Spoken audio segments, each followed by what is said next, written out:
This podcast is a member of the Place to Be Nation family. Visit us at placetobenation.com, the only place to be in your pop culture world. Everyone, Bonnie made a friend in class.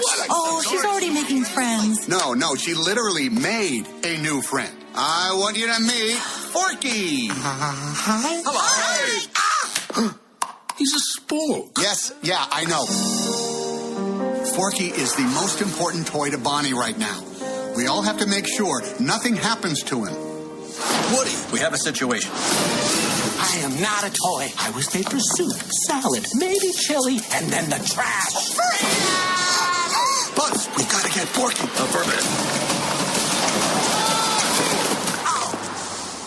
Why am I alive? You're Bonnie's toy. You are going to help create happy memories that will last for the rest of her life.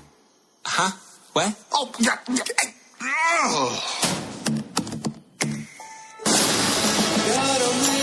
I'm coming! On my way, Woody! To infinity and beyond!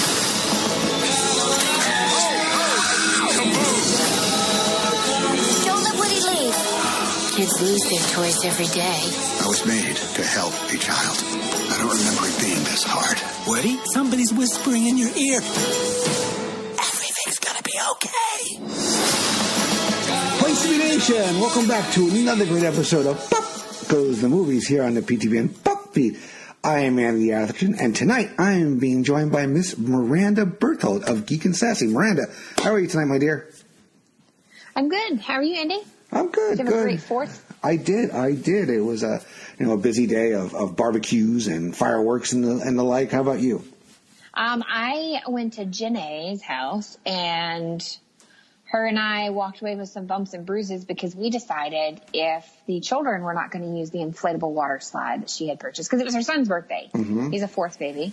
And the kids, spent an hour on it. I mean, that's a pretty good time, but it was still there. So we decided we were going to use the inflatable water slide. What the hell? And shout out to Ethan. Happy birthday, Ethan. Yes. 10 years old. Ethan. Awesome. I saw something, Jenny posted something in one of our chats, and I was like, looking Geek and Sassy having a great time down there. Yeah, she showed the boomerang our friend took. Yeah, our friend likes to do boomerangs. That's what those are called? Boomerangs. See how old I am? Yeah, they're called boomerangs because you know how they shoot it. It shoots it back and forth. Mm-hmm. So there's some scrapes and bruises that were obtained. But we had a good time. It was fun. Awesome. So we are here tonight to talk about a movie that gives you all the feels, I think. I think so too. Lots of feels. A movie we thought we were never going to see. I never thought that was going to happen because the last installment was what most of us thought was a great ending. Right, you're kind of like, why is it needed? Yeah. So we are talking about none other than Toy Story 4. Yeah. The latest Pixar Disney release, starring, of course, Tom Hanks as Woody, Tim Allen as Buzz Lightyear, Annie Potts returns as Bo Peep, and introducing Forky, voiced by Tony Hale. And then we have, of course, Gabby, who's a little freaky, with Christina Hendrick. Key and Peele show up in this one as Ducky and Bunny. Mm-hmm. Keanu Reeves as Duke Kaboom. Yes, and lots of other great addition. And then, of course, Jessie, voiced by John Cusack, Dolly, Bonnie Hunt, and Trixie. I love Trixie, by the way. I love Kristen Schaal. She's just so adorable. I think.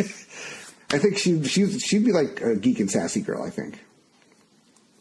Oh, I think so too. Mm-hmm. And I think I've said this before, but Annie Potts, when you go on her IMDb and stuff, it always says she's from Nashville. Mm-hmm. She's actually not. She's from my tiny little hometown, actually. Oh. She was from the little outskirts of my tiny little hometown. So yeah. That's very nice. I love her so much. She's so great. Great in Ghostbusters. She's great as Mima on Young Sheldon. I don't know if anybody watches that show. Yes, she's fantastic on that. And then not so long later, she turns into June Squibb. She aged kind of fast. It's kind of like in the X-Men movies where it was like, he's James, Professor X is James McAvoy. 8 years later, he's Patrick Stewart. What the hell happened in those 8 years? It's rumored she's going to be in the next Ghostbusters, but I guess we'll have to wait and see. With Paul Rudd just signed up to be in that one too. Yeah. Ghostbusters 2020 is what they're currently calling it. I don't know if that's the official title, but she's rumored to be in it. So, written by and directed by Jason Reitman, who I love most of his movies. Like Up in the Air is still one of my favorite movies of all time. So let's talk about it. So let's just really go into the Toy Story franchise first before we get to this one. So you're a little bit younger than I am. So did you see the first Toy Story in the theater? You remember seeing that? I'm trying to remember what year would have that been. That was 95, I believe. 95. I want to say yes. We didn't go to the movies often. Movies were a treat. Kind of deal. But I remember going to them with my grandmother. I want to say I did see it in the theater with my cousins. I feel like I really did. I went with a bunch of my friends in college. We were just, I don't remember what time of year it came out, so I either had just graduated. I don't remember. You know what? We can actually probably find that out. Through the wonders of the interweb, we could find that out quickly. Here we go, Toy Story. I will say, I do remember while you're looking that up that it was one of the first few DVDs that we bought, if I'm not mistaken. So November 22nd, 1995, the first Toy Story came out. So yeah, I had graduated college already. Well, it's funny. We've mentioned this before, and I won't go too in depth of it, but it's so funny when we're doing these pods and we're talking about sequels specifically because this is where it's come up. And you and a few of the others giggle, and you're like.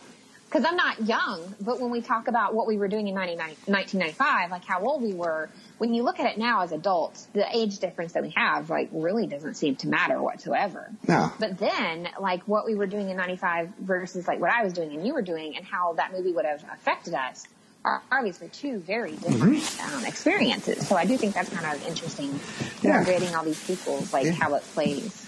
I think I remember going to a bar after seeing Toy Story. So I would not have been going to a bar. I don't think you're doing that. So I would have been 10, guys, almost 11. I would have been 10, almost 11, and that would have been a big deal when you're a girl that you're almost 11. Yeah, I was 23. I just I graduated college earlier that year when I was 22, and then.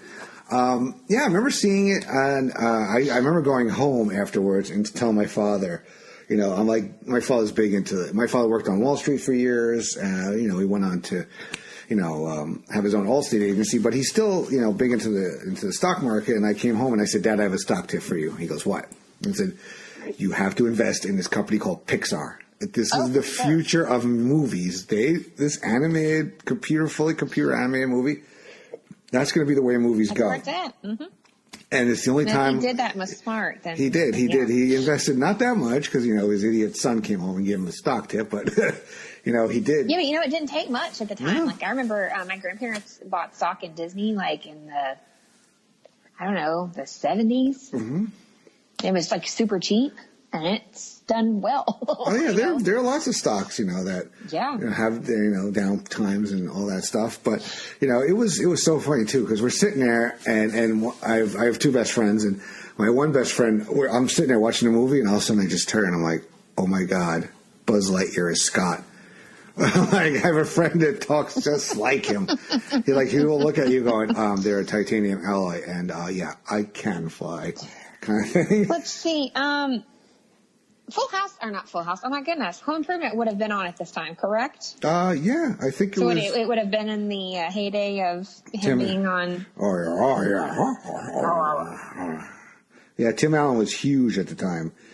Let's see. Home Improvement ran from 91 to 99. Yep. Oh, yeah. Okay. This was right in the middle of Tim the Tool. So Toy Story 1 and 2 came out during his time of doing Home Improvement. So, yeah. Tim Allen, was so hot at the time. He was. He was really good. Tom Hanks was starting his, I think he was just starting his Oscar run, really, right around that time? That's right, because we hadn't had Wilson or anything like that yet, so. Yeah, so. That would have been later, much later. Mm-hmm. So, yeah. And this was the first Disney Pixar franchise, correct? Yes. Am I correct on that? Okay, yeah. Because we'd never really, I remember as a kid thinking, what is this? Suddenly your cartoon looked entirely different from anything you had ever seen before. Mm-hmm. It was very visually pleasing, very funny.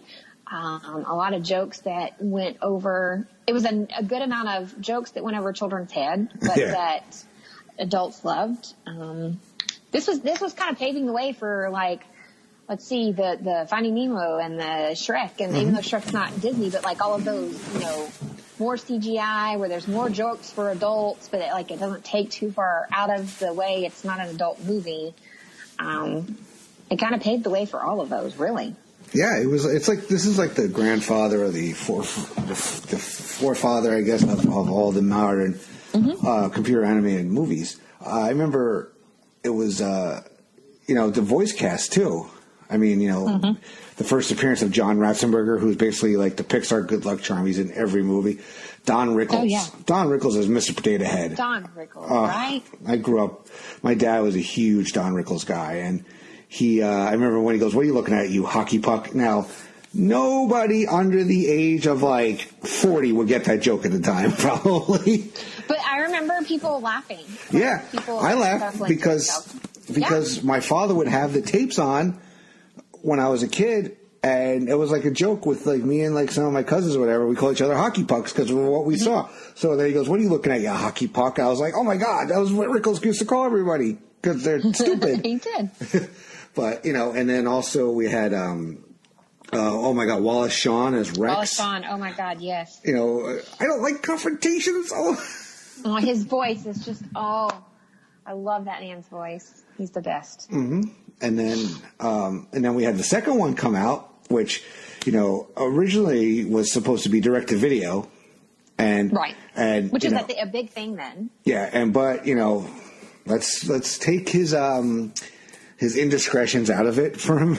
We were talking about John Lasseter, who that's why he only directed the first two. Yeah, because we're not going to talk about why he's no longer with the Disney company, but he had the foresight though to like look at it, and basically they were like 2/3 of the way done or something like that, and he scrapped it. I think so. And said, we gotta convince the Disney powers that be to do a theatrical release and redo the movie with very little time for an animated. It was a very small window they had to do it. And I think the original story was, I heard was Buzz Lightyear was going to be recalled to Japan. And the toys were supposed to go after him. And they ended up almost going to Japan because that's where, Woody and Prospector and Jesse and Bullseye were going to be sold to a museum. But did you see the story that came out last week, the Me Too story about Toy Story 2? I did not, actually. So lots of Pixar movies have outtakes, right? And they're hysterical. Right, they do. They're really funny because they've added them in before. Yeah. So there's one of the outtakes is Prospector's in his Stinky Pete is in his box, and you hear, "So you're twins? Are you identical?" And it's like two Barbie dolls in there, and he's like, kind of like gets caught. So Disney announced that that scene has been removed for all future releases, really, and stuff. Yeah, so I have it on my DVDs and Blu-rays. Yeah, we'll have that. Yeah, yeah. So yeah, it's very not Me Too because it's very casting couch. Okay, I guess I can understand that. I have some. Okay, I'll let that one be. But I don't know. I have thoughts on both sides. I totally understand the not making that kind of culture okay. But I think it goes back to even though it's wrong, different time. Yeah. Well, you could say about lots of stuff. I know a lot of people disagree with me when I say that, but I know. Well, you got to look at the context of the times. That doesn't make it right. No, again. But it was not acceptable. It was wasn't. I don't know, like the crows in Dumbo and stuff like that. It's never made it acceptable, but at this point, it is in there, and it is a teaching tool. I think to be like, look. At one time, people thought all of this was okay, and it's not. That kind of sort of ordeal. It's never okay. It's never okay, but it's there. Like let's not try to pretend it didn't happen. Yeah. Basically, I guess is what I'm going with. So anyway, about Toy Story 2. So that's the introduction of Jessie, and characters. Jessie and Bullseye, great, and Zurg becomes more of a character in that movie too. I love the the Toy Store stuff. And that was really, I mean, as you look at the Toy Story movies, you can see how much the technology grows. Because in the first one, we barely see any humans, any people. The second one, that's when we see the toy collector voiced by Wayne Knight. The whole thing with the dust from the Cheetos and all that stuff. Oh my gosh, yes. That was so incredible. Because you're right, we didn't see. Well, I mean, Andy's face may have been in there, but like Mom, you never really saw Mom's face or. Molly was a baby. Molly was a little baby because Andy was an only child when they do Toy Story 1. Or they're going through stuff, and then. So yeah, you're right. I think as we've progressed, we've seen more human faces, not just the toys in the movie. You've always heard the voices; they've never been like Charlie Brown, wah wah wah. But yeah, you're right. I never thought about that till now. But yeah. And then they also they get the dog, the puppy at the end, and it's so funny when Toy Story 3 comes around. It's an old dog, And one character I do miss, and he was in, I believe he was in the second one too, was Wheezy, voiced by Joe Raft. I don't know if you know the story. Yes. I don't know if you know the story of Joe Raft at all. I know briefly who he is. Yeah, he was part of the brain trust of Pixar for a long time. Okay. He was like, the names like John Lasseter, Pete Docter, right? Andrew Stanton. Well, Joe Raft was the fourth in that group, and unfortunately, he passes away in 2005 in a car accident. I believe it was like either a dark night or a wet night or something, and he was on the Pacific Coast Highway. And he, his car went off. He also voiced Heimlich, the caterpillar, and Bug's Life and stuff like that. So, Wheezy was a great character, with his squeaker getting stuck and all that. Mm-hmm. It was very sad to see that. It's sad too that, if you go back and you look, I mean, it's just how life is when there's, 20. Oh, God, I'm doing math in my head right now. 24 years since the first installment. And that many characters. How many people we've lost, yeah. Yeah. I mean, R. Lee Ermey, who voiced the Army Sergeant. Oh, yeah. We just lost Rickles. We lost Estelle Harris. I believe she passed away. She was Mrs. Potato Head. Jim Varney, the original Slinky Dog voice. Oh, such a great man. Yeah. I actually heard some great stories about him as Ernest when he would go to hospitals and visit children as Ernest P. Worrell. He was a personal friend of my mother's. Oh. Yeah, my mom knew him personally. He's another one that nobody realized it, but he lived right there with, very, very close to my little hometown too. Mm-hmm. Very nice, very smart, very nice, very giving and caring man. And then, that's great. And then back to Toy Story 3. So that's kind of what led us to where we are now. Right. That's where Andy comes back, and that was I believe it was 2010. 10, yeah. Yes. With another again, like we did one, and they could have never made another one. You kind of hoped they would. 2 was okay. 2 was great. Introduced some good new characters, but you never thought 3 would ever happen. And you're like, well, if they don't do 3, it's fine, no big deal. But then they did. And I think everyone had so many emotions and snot and, Kleenex faces. And, yeah. Yeah, that was my son Dylan's first movie in the theater. Oh, wow. And I remember the scene at the garbage, when they're going, oh my God. Well, I'm fast forwarding to the end of the movie, but while they're going down that heap towards the incinerator, and they kind of like all accept their fate and grab.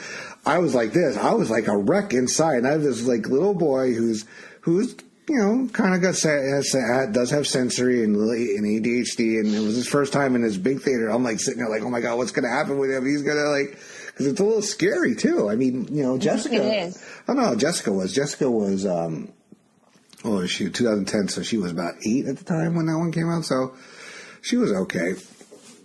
I mean, her first movie was Shrek 2, I think. So, but Such good movies. But yeah, so Toy Story 3, the introduction of a great villain, Lotso Hugging Bear, and I said to my kids afterwards, I'm like, never trust anybody that smells like strawberries. And there's no Bo Peep. No, and I'm glad they explained kind of where Bo Peep went. Right. In this movie, but Michael Keaton joins the cast actually as the voice of Ken, and so we meet Bonnie and all Bonnie's toys, and like I was talking earlier, Kristen Schaal joins as Trixie and Bonnie Hunt as Dolly. So I thought it was a lot of fun. I mean, the whole thing at the daycare and Andy kind of like having to give it away, and the whole thing with Buzz. And again, seeing faces, like you said, you're starting to see more faces. So Andy's grown up, you see his face, you meet Bonnie, you see her face. I think we see Mom, and they kind of allude to, did they do it in 2 or 3 that they allude to Jesse's first owner was Andy's mom? Yeah, that's what they say. Yeah. There's so many theories out there about all the Pixar movies, how intertwined they may be, Well, they leave, and I'll talk about this later when we get more into 4, but they leave Easter eggs of each one inside the other one. And the whole reason Toy Story ever even happened was a short that John Lasseter actually did called 10 Toys. So, I mean, that is the whole reason why Toy Story even became a thing. Yeah, but there's a theory out there, I think I read that what was the girl from Inside Out? What was her name? That's, oh my goodness. Riley? Was it Riley? That Riley is Andy's mom. I had read I had read that, but if you read them all together and you put them all, they actually make sense. And you're like, and then like your feels just go even more because it makes more sense. And then, so I thought it was a great melding of all this of these things. And then also, and then you talk about the offshoots like Toy Story, that Time Forgotten, and the Toy Story Christmas special, right? They have they have the Toy Story of Terror, and they also have the so lots. It's been a great franchise leading up to now, and we thought we were done with it, and then we heard the reports, and this was actually supposed to come out last year, and Incredible 2 was supposed to come out this year, but I forget the reason why they switched them. I don't remember the reasoning either, and I remember there being a lot of ridicule. People felt like maybe Incredibles 2 needed more time, and vice versa. And I don't know. I don't know the reasoning, but I feel like it actually worked out, in my opinion. All right. So going into this movie, what were your expectations, kind of going in? So I kept them pretty low because, like you said, didn't realize that after 3, there was much more that you could do. I mean, we all know that Bonnie grows up, but I mean, I don't know. I didn't really think of it going forward after that. I thought they closed 3 out in a way that emotionally it hit the ones of us that had seen it, before we had kids. And then I thought it was a good way to introduce and close out at the same time for our children. So honestly, I never had thoughts of a 4 happening. And then when I saw the original previews, they didn't give you much to go on, to be honest. So I was kind of like, okay, so we're just going to screw this up now. So expectations going into it, honestly, I'm kind of on the low side. I was thinking like maybe this movie didn't need to be made. And that's where I was before seeing it. So just a sidebar. In our little summer movie wager, most of us had this at number 3. I thought it was fairly high. Yeah. Actually, Jenny and Reish had it at number 2, and Yumi, Russell, Scott, Tim, we all have it at number 3. And then if we look at the other participants, Greg and Jason had it at 2, and Nick and Todd have it at number 3. So, yeah, our expectations. Where did you say Scott put it at? Scott put it at 3. Okay, I'm surprised because he was like anti-cartoon. Well, he thinks that he thought He thought his Avengers Endgame, and then Once Upon a Time in Hollywood, then Toy Story and Lion King and all that stuff. Which, I mean, honestly, it makes complete rational sense. It's summer, it's Toy Story, it's Disney, it's Pixar. Like, you kind of can't go wrong with putting it towards the top. I still stand by that. But not underneath Once Upon a Time in Hollywood. No. I mean, I don't think I even put that on my list. Yeah, it was one of my wild cards, that movie, but yeah, you can't go against animation or family movies when it comes to something like this. Summer, you look at the time of the year and you just look at all the factors, and sorry, it just So back to Toy Story 4. Yeah. So Bonnie, it opens up with kind of Woody's kind of been pushed to the side a little bit, and I tell you, I had heard about this going in, but I love the little part with the old toys in there that were all voiced. Oh, they're like, you got your first Stuffed Bunny! Yeah. So we had Cheryl Burnett, voiced by Carol Burnett, Bitey White by Betty White, Carl Rhinoceros by Carl Reiner, and Melephant Brooks by Mel Brooks. Melephant Brooks. I mean, I had such a smile on my face. That was great. There was some fun, really, really fun stuff there. Flea did a voice in the movie. I didn't even know that. Oh, I guess I missed that somehow. He was the Kaboom TV announcer. I'm like looking at the IMDb right now. So yeah, I love that part. So are we're gonna go generals and then we'll do spoilers after that, right? Yeah, we can do that. So, What did you generally think of the movie? Like, overall, how did you feel about the movie? I enjoyed it. Again, yeah, wasn't, I don't know if necessary is the right word, but, it wasn't like we were clamoring for it. It was like one of those, like, we didn't know we wanted it, but we really did. We needed it or something. I don't know. It kind of, in a nutshell, kind of closes one part of the Toy Story story, I guess, and it kind of opens up other possibilities, I guess, so to speak. But I thought it was, I really enjoyed it. There were a lot of feels. A few times I started to, like, choke up a little bit, and try to, like, not, let... Mine was at not at the spot I thought it would be, to be honest with you. Oh, okay. But, generally, I did enjoy the movie. I loved Forky coming in. I thought it was a story about parenting. Woody kind of represented the parent, and kind of how his arc in this movie, what his goal was. Became like what he's always thought his purpose was. Yeah. He finally explains like what his purpose is. Mm-hmm. What he feels his purpose is. Yeah. I thought those ventriloquist dummies were friggin' creepy as hell. Oh, like creepy as hell. Caden was calling, so we're really big R.L. Stine fans. Mm-hmm. And so Caden was like, Slappy. Because they do. They look like Slappy the Dummy from, like, R.L. Stine's book covers and stuff. From Goosebumps, right? Yeah, from Goosebumps, yeah.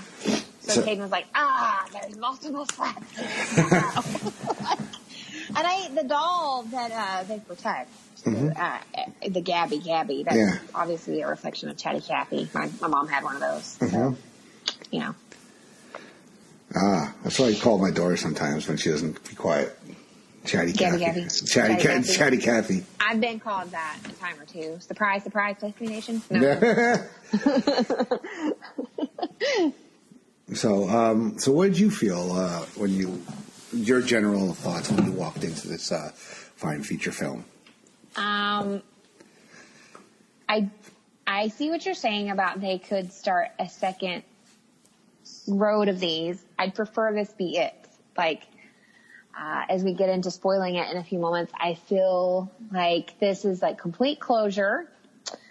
It was very fantastically done. It did speak to you on a parenting level because, like you said, Woody is, as the parent. But it also showed you, I don't know, like Bonnie wasn't at the end of the day, she's a happy-go-lucky kid, but she's not. Like, I don't know. I think it played like so many emotions for parents and kids. It was a good closeout, and I think it also shows that, like, I'm trying to how to cope. Yes. Like, it was a good, like, lesson. It had a lot of lessons in it. It was like coping and learning how to cope and how to grow up and move on, and in a different way than we learned from Andy in 3. This is a little bit different because Bonnie is growing up, but she's still a child. So growing, learning, caring, sharing. I sound like a Sesame Street episode of something, but it gave me everything I needed as someone that has been now following this franchise since 1995. And it definitely, even though I ranked it at number 3, so Red's going to be like, what do you mean it outlived your expectations? My ranking decision for our contest versus my expectations as like a moviegoer were 2 very different things. But I think it met both of those. Oh, yeah. Overall. There's no, I mean, putting it number 3 is not a slight to this movie. You know, everybody had Endgame 1. You got to be a fool not to. And then, you know, Lion King was everybody who put a Toy Story at 3 had Lion King at 2 because, you know, Lion King is yet to come out, but that's just going to be a behemoth. You know, I'm sorry. As much as everybody loves... No, I'm with you. As much as everybody loves Toy Story, Lion King is just another... Pardon the pun. Toy Story beast. is its own thing and own fandom. Lion King, like, I know everybody's like, Lion King is one movie. Like, no, there are fandom, like entire groups of people dedicated to, they made multiple movies, but I'm talking like just the Lion King #1. Like, there is such a huge cult following for that one movie. And it's another coming of age, growing up, learning. I don't know. I think they're really good at just putting lessons that you don't even realize you're learning as an adult, as a parent, as a non-parent, like into these movies that like just really ricochet it kind of to the top. Yeah. I understand. I see what you're saying. Yeah. So, any other general thoughts before we dive into spoilers? Well, general thoughts. It looks, if this is accurate, the film currently has already grossed $650 million worldwide, becoming, according to them, the 5th highest grossing film of 2019. Wow. That's awesome. Yeah. Yeah, I mean, it does translate internationally. It does. You know, because it's toys. Who doesn't play with toys? Right, and the lessons are the same. The ideology that you're trying to get across is the same. It's not hard to translate. All right. So I think it's time to move into spoilers, if you will. All right. Yeah. All right. So we're going to give everybody their warning. So if you haven't seen Toy Story 4 and you've been listening to us, do yourselves a favor. Pause it right where it is right now. Go see Toy Story 4, and then come back and listen to what we have to say. Yeah. All right, cool. So we're going to talk spoilers for Toy Story 4 in 5, 4, 3, 2, 1. So, yeah. I mean, I loved. First off, I felt really bad for the father in this movie because they just used him so badly. Oh my God, yes, at the end you're like, this poor guy. I mean, Jeff Garland as the unicorn, he's just like, he's going to jail. Let's get Dad arrested. Oh my God, and I still would love to know like where that came from, but that was the most fucking hysterical thing ever. He's like, let's go to jail. Like, I don't know what that was about. I mean, we're just gonna say no. I'm still laughing at that. I mean, and the way the camper has stutters and all that stuff. Oh my God, yes. So to get to all of that, though, we've kind of alluded. We kind of already told you. So at the beginning of the movie, we learned where Bo Peep has been. RC was kind of swept down a storm drain. So you get to see, and I thought that was really cool. They have the scene where it's showing all of them how they learned to work together as toys to save the other toys. And it's like pouring down rain. RC, who I'd kind of forgotten about as well. And my son used to have the whole collection of these, but like they're saving RC from the storm drain, and it shows that Bo Peep is being given away because I think, and I even failed to remember this, Bo Peep is not Andy's. No, he was Molly. She was Molly's. Right, she was Molly's, and she was Molly's lamp, and that they explain where she came from too. Like you don't know until 4. Like you thought, like it was just a decoration of Molly's room. Like no, she was like Molly's everything, because Molly was terrified of the dark, and they bought her this Bo Peep and the 3 little sheep, which who knew they had names, by the way. Yes, that was the funniest crap in the world. So it shows you she's being taken off to a new home, which I was having a hard time with the timeline. So it was 9 years ago that happened, but then she said when he comes across her later, when he finds her, she's been in there, she's been on her own for 7 years, but then she says something about being in the store for 2. I was like, what? Am I like getting something backwards here? So that part I was a little unclear on. But then after that is when, like you were telling you already before, Woody is no longer Big Chief on campus, basically. And Bonnie has kind of moved on to other toys. And at first it's really endearing because she's got him sitting up on this chair. She's not really playing with him, but he's like on this chair in the corner of her room, and he's watching her play, but he's still sitting there as sheriff. Yeah. And the dejection kind of comes when he takes the sheriff badge off of Woody and puts it on Jesse, and then he gets tossed in the closet with all the other dust bunnies and the really fun characters like that Mel Brooks and all of them voice. And that was the first start of you realizing that things are about to change. Yeah, like, for all of them. Right, for all of them. And then honestly, because we knew Forky was coming, I thought it was just Forky. Like, you know. Yeah, and then that scene. Now everybody who's a parent has gone through that also, where you have to let them go, and like you have to just. You do. Even when they're crying, they're screaming, you have got to walk away, and it breaks your heart when you hear "Daddy, Daddy," and these little kids that don't know how to process that. You know, everything's going to be okay. You know, I mean, I went through it twice. Right. You know, I still go through it. I mean, I got a 17-year-old that I'm going to be dropping off at college in a little over a year, and it's going to be like, Daddy. It's going to be different, and instead she may be like, "Go, Dad, go," and you're going to be like, "No." No. I do think in a lot of ways, and that's what I meant earlier. And until we got ready to spoil this, it's going to be hard to explain myself, but that's why there were lessons for everyone, because at that moment when Woody's being tossed to the side and everybody else is just going on, he's trying not to be upset, but to him, that's like his little girl is like, she's moving on. She's got, she's going to kindergarten? Yes, it's kindergarten, right? Yeah, she goes to kindergarten. So, it's been 2 years after Andy's given her her toys, so she's starting school on her own. And so Woody is like looking at her as like just grown up, like we're sending her off to school. And I think he's panicking. Like, yeah. He's like, oh my God, what do you mean we're sending her off all day by herself? So that was a big, I'm with you. That was like a big moment more for parents, I think, than the kids at that moment. And I wanted to smack that one kid who came over. There's Bonnie sitting by herself. And that one kid comes over. Terrified. I know. And she's like, "Oh, look, a friend." He's like, "Nope, I'm taking your shit." He takes all her shit and just walks off. I was like, that little fuck. What? I will say I was super impressed with Disney Pixar. There's different little, if you notice things about each of the kids, one has a cochlear implant. They're like, they flash to different kids around the room. It's very diverse. One has a cochlear implant. They never say it, but Bonnie is obviously a little different, which they're all different. Like, I don't want to say that. And maybe being a mother to a child on the spectrum, you read into things too much. But I don't know. That whole classroom is very diverse. But yeah, that little kid, I was like, just punch him, Bonnie. Like, I know. I was so mad at that kid.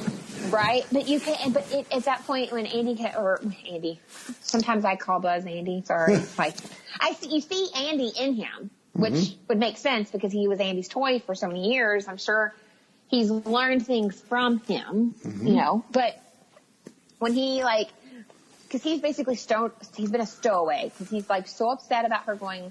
kindergarten, and like mom and dad make it clear, like you can't take a toy. And I'm sure you were the same way. Sure, you've been there. So we have Blanky. Like that's our thing. Like he's got a name and everything. So Blanky, it was a really big ordeal that like Blanky cannot go to school with you. Like Blanky cannot go in your backpack. Ride with you in the car on the way to school. He'll be there as soon as we pick you up from school. But like kindergarten, like Blanky couldn't go with you. So like, while you wanted to be mad at those parents and be like, what does it hurt for her to have something in her? Like, you and I have both been there. So, like, you get it when mom and dad are like, no. And all their other toys are freaking out. You're going to get her in trouble. You can't go in her backpack. Like, freaking out. You know the rule. Right. They're probably thinking, you made the rule. Like, but it's really endearing when Buzz jumps into, or God bless America, here I go again, I'm calling the wrong names. But Woody jumps into the trash can and he gets out all the stuff that the kid like threw away and tosses them on the table. Cause Bonnie thinks that someone did that, a friend, like she's looking around the room trying to figure out who left those for her. And because of that is the invention of Forky. Yes. Who's like basically born. You know, he's like, ah! All of a sudden he's like, trash. So what was your thoughts on Forky when he starts like all of this? Like when you realize they're like, no, Bonnie made a new friend, and they're all like, ah, and when he's like, no, she made a new friend. Yeah, it's a little freaky, like, you know, sending in toys and all that.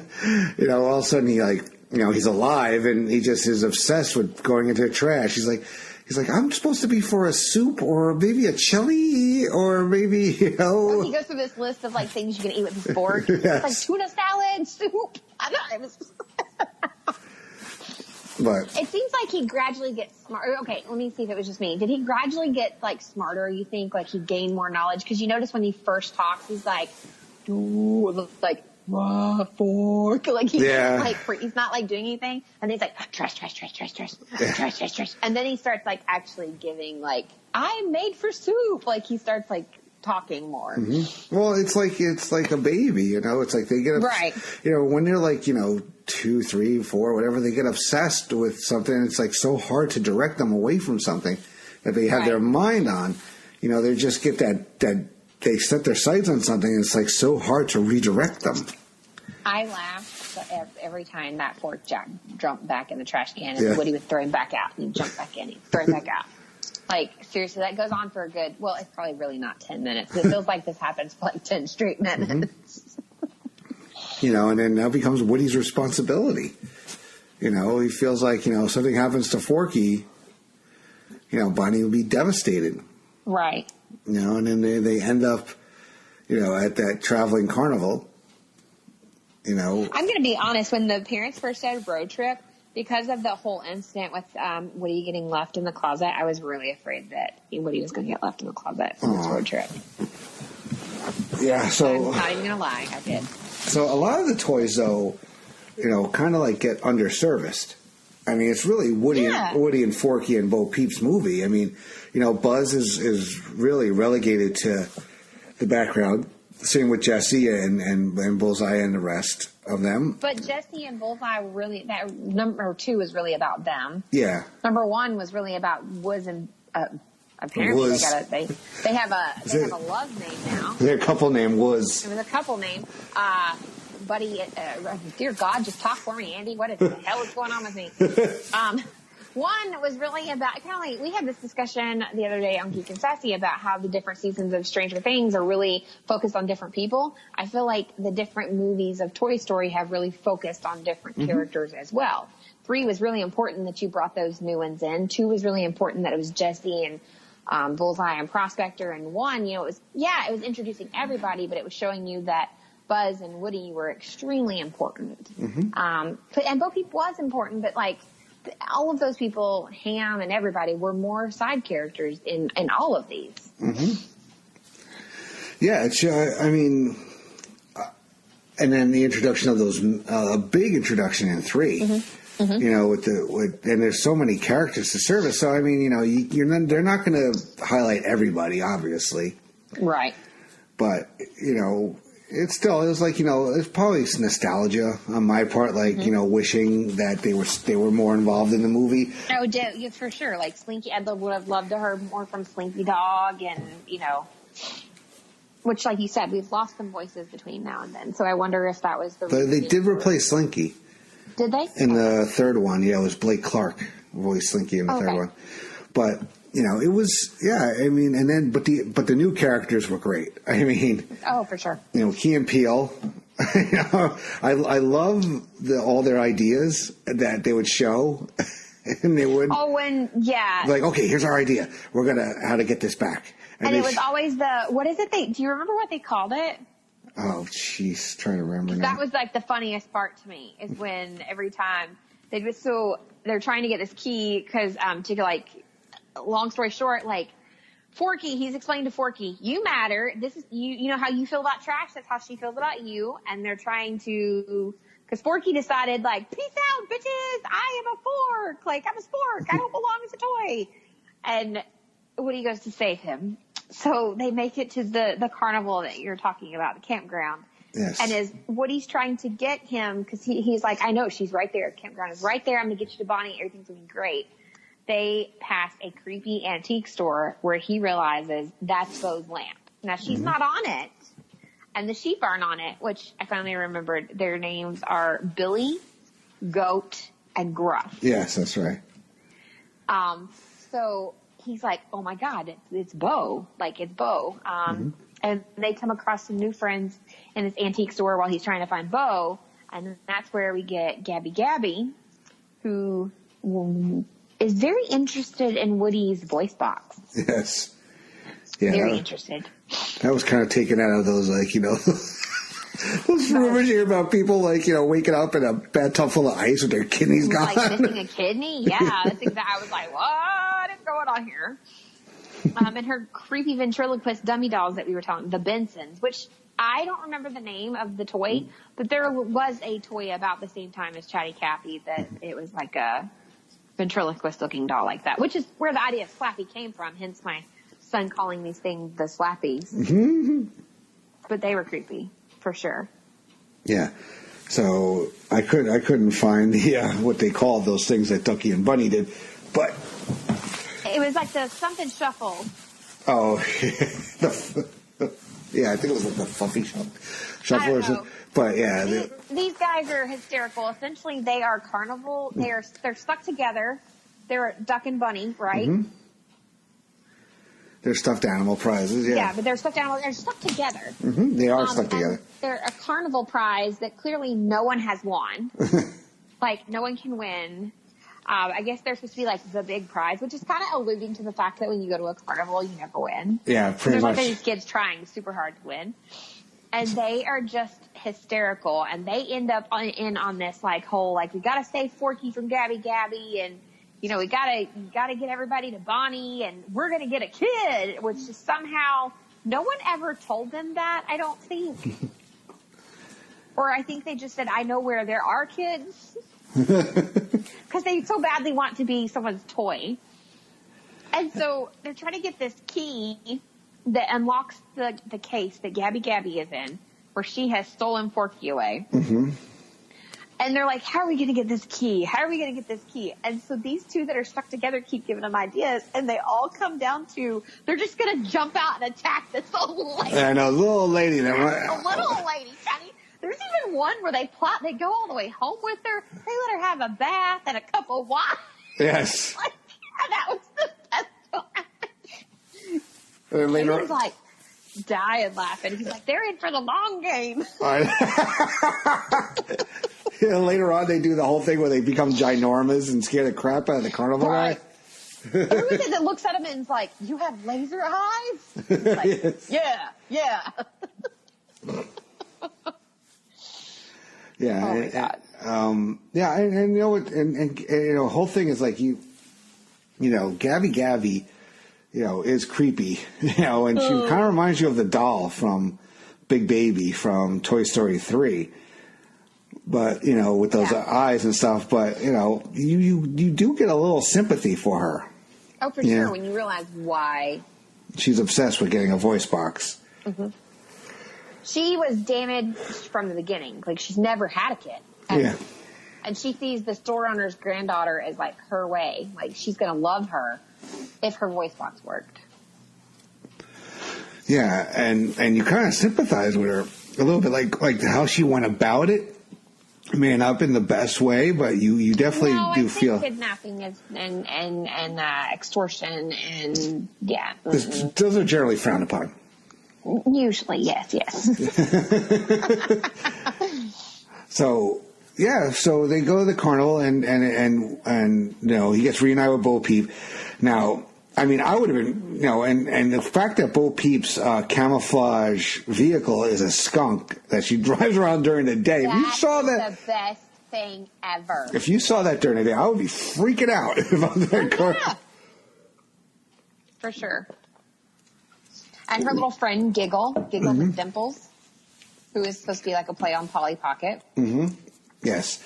And then the Duke Kabooms, or the Carmack Carls. Oh, the Combat Carls were that poor one, like the one that always got left hanging. Yeah, the Polar Combat Carl. Polar Combat Carl. Who gets it in the end, though. He does get his high five. He does. He finally does. Mm-hmm. But voiced by Carl Weathers, no less, too. Mm-hmm. But I remember, Combat Carl, did not, good things did not happen to Combat Carl in the first movie. No. Because he got blown up by Sid. Yeah, he was Sid's toy. Mm-hmm. Combat Carl was Sid's toy. Not these specific Combat Carls, but yes. No, right. So, although I could see them doing something like that. Yeah. Where they were like, I was. Mm-hmm. Because they're talking about Combat Carl and all these other toys live like essentially in a playground area at the Carnival RV park because they know they'll always be played with, which is kind of sad. Do you know what it like? Maybe I'm overthinking this, but do you know what it was like to me? It was like when I know not everyone wants to put the people they love into a home, but like at a certain point in your life, you have to go to a home like that. Mm-hmm. And it's like when they have special days where they're excited that a group of kids are coming to see them because like that's the first person they've seen in a year. Like that's what I equated it to. It was very like happy, sad, happy all at the same time. Yes, I know what you're talking about. Yeah, and then Woody, and Bo Peep, she's hardening to see how fast she can fix like her arm. Oh yeah, that did make you sad for Peep. Yeah, she's out there the whole time and everything, and falling apart. And she's hardened. She's grizzled. She's like, you don't need a kid. Why do you have to have a kid? Look at all of this. And I mean, she does show him some amazing points, like basically like. Kind of like we were talking about earlier. Your kid grows up. You got to find out what to do after that. Yeah. So we get towards the end of the movie. They get their plot. They get Forky out, and Woody kind of has to make a decision. What did you think was going to happen when they started coming up to that? Did you think Woody was going to leave all of them and go with Bo Peep? I thought that he would convince Pete and Bunny and Chick to all kind of join him, and then there would be like Duke would go back with them, and that's where it was going. Mm-hmm. Which kind of what happened in the last movie, right? So then I was like, nope, obviously that's not going to happen because then why would we have done this? And then Woody has to learn a lesson here. Like if this is not about just Bonnie learning a lesson, but this is Woody learning a lesson. Again, growing up and being separated and taking a new path in life, and that's what it was just time for Woody to do. But that's honestly where I thought I would get super upset, and I didn't. I got upset before then. Oh, okay. When Gabby finds a home. Yes, oh God. When that little girl takes her. Oh. Cried so hard. When that little girl there is lost, and then it pans and the parents are lost too, or are upset, distraught too, and like that's honestly when I lost. Yeah, because that is terrifying when you can't find your kid when they're that small. Oh yeah. Oh my God, you're just freaking out. Yeah, been there. No. So that's when I lost it. It was a happy ending, and you knew it's going to have a happy ending, but like that was the rough one for me.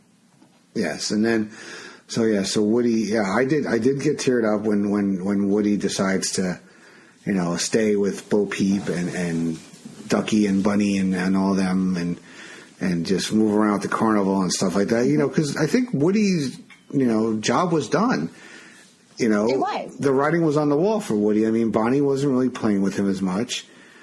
And Bonnie was going to be okay without him. Yeah. Was he going to be okay without Bonnie? Mm-hmm. And Forky was going to be okay without him. Mm-hmm. So, what else? He'd gotten Forky to understand what his purpose was. And at some point, Forky's not going to have a purpose anymore because he is just a spork. Yes. But he's gotten him to understand it for now. What though is funny is that Forky could have more longevity than most of the other toys, because that's one of those things. I still find things that my kids did when they were little, and I'm going to hold on to that over some toy that they stopped playing with. And it'd be easier to put back together than a toy too, because he's literally some popsicle sticks, and so you got to give him a new popsicle stick piece, or his arms kept sliding down, and they would have to twist them and put them back. Yes. So I mean, things like that. And then at the end, in the post credits, it was Knifey, whatever she showed. Yeah, she makes Knifey, which is a plastic. Forky's just whoa, oh, boing, right. He's super excited for Knifey, and she's like, trash. He's like, okay, I know this. Yeah, and they're like, you want to take it? This is first grade now. So now it's been, obviously she's adjusted well, because we've gone from, the road trip was supposed to be before kindergarten actually started. Yes. They thought it would help ease her and calm her. And then Knifey comes, it's the first day of first grade, and I don't remember who went to school with her and is like, no, she made. You're not listening. I think it was Jesse. Was it Jesse? Yeah. And I thought that was really endearing when he, purposely, because Jesse's now sheriff. He purposely gave Jesse the sheriff badge. Yes. Instead of Bonnie just putting it on her. He gave it to her. It's nope. You get to take care of the gang now. Oh, Bonnie was putting the sheriff thing on. She was making him. And remember, and they'll give it back to Woody when she goes to school or wherever she does. Oh yeah, Jesse would give it back to Woody. Bonnie would put it on Jesse, and then Jesse would give it back to Woody. But this is at the end, Woody just giving he is giving it to Jesse and saying, I am saying you it's you now. Please do this. You take care of her. Yeah. So. Any other thoughts? Now, do you think we could see a Toy Story 5? This is where I may sound really contradictory. 4 was amazing. You didn't know you needed it. And that's what I meant earlier. So just relax now that we've kind of gone and delved into the movie. You didn't know you needed it, but it closed it out. It also, some of these voices, we've already lost a bunch. And obviously as we get older, people that were already adults are getting older. They're not going to be around forever. But at this point, I think, you opened it up where you got Knifey and Forky, and I think that'd be great to do some of the terror one that you talked about before, the little 30-minute, 45-minute shorts that they put on Christmas, Halloween, stuff like that. I think it would be okay to do those here and there. Maybe, Forky's Adventures, where things he did, something like that. But overall, having a 5, I think that there's a point in time when a franchise just has to know when to say, that's it. You want to leave before you're asked to leave. Right. And I think this is an emotional high. I think this is a financial high. And again, you can do little, go do what other movies have done and do little shows on Netflix, or, the little shows we've been given around the holidays. But I just don't think a 5 is what I want to see. Yeah. With Disney Plus coming, the franchise can still live on. It just doesn't have to be a movie. It could be side stories, what's going on, follow the carnival, For sure. Have a couple little carnival stories. I don't know, maybe, we didn't see much from when they were all hanging out in the other than like Unicorn, like you said, and that was hysterical. And Unicorn screaming like, "Put him in jail!" Like, I'd love to know like why Unicorn wants to throw her dad in jail. Of course, and or maybe like have more of a little short on like what the whole time that essentially the RV's going haywire and like they're going stop, like the police are chasing him and like Unicorn and all them are screwing it up. Like, I'd like to see more of their interactions of like Rex and Unicorn and everybody yelling at each other to make this happen. Like, little things like that. But I definitely don't think there needs to be a 5. Yeah, I think they should, call it quits. Woody and Buzz are who we started with. Their story as a team has come to a close. I mean, little peaks of the world here and there might be okay, but I think I think we're good. In terms of Toy Story movies per se. Mm-hmm. I agree. Awesome. So I hope everybody enjoyed Toy Story 4. If you haven't seen it and you listened, go out and see it. It's worth it. It's an emotional ride. I tell you, for anybody who's seen all of the movies and grown up doing, it's been, like I said, 24 years since the original came out, so it's been a long time. And there's tons and tons, if you just keep your eyes peeled around every corner, different Easter eggs from other Toy Story movies, other Pixar movies.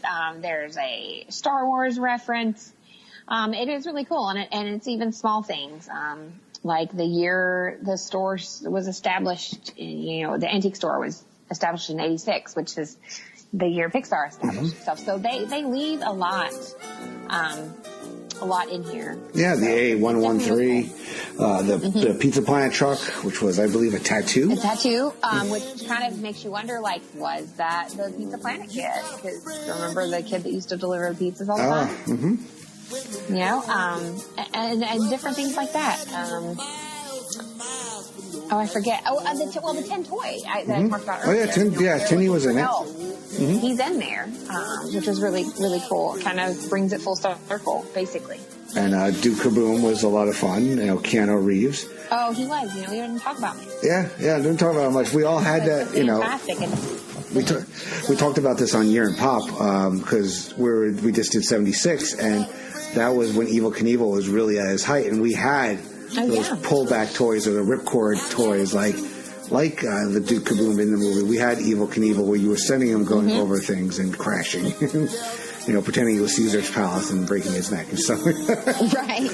But it was a welcome addition. Duke stays behind, right? Also, he's one of the ones that stays. He does. He stays with Bo Peep and all of them. So we could see further adventures with those guys, possibly. Yeah, I could see little adventures in the antique shop kind of ordeal. All right, cool. So I hope everybody enjoyed our review, but we're not done. We're giving you guys a bonus review. So we're going to take a break, and then we're going to come back, and we're going to talk about another sequel that was a long time in the making. We're going to talk, give our brief thoughts on Men in Black International. So, it's Andy, it's Miranda, so stick around, and we'll be right back.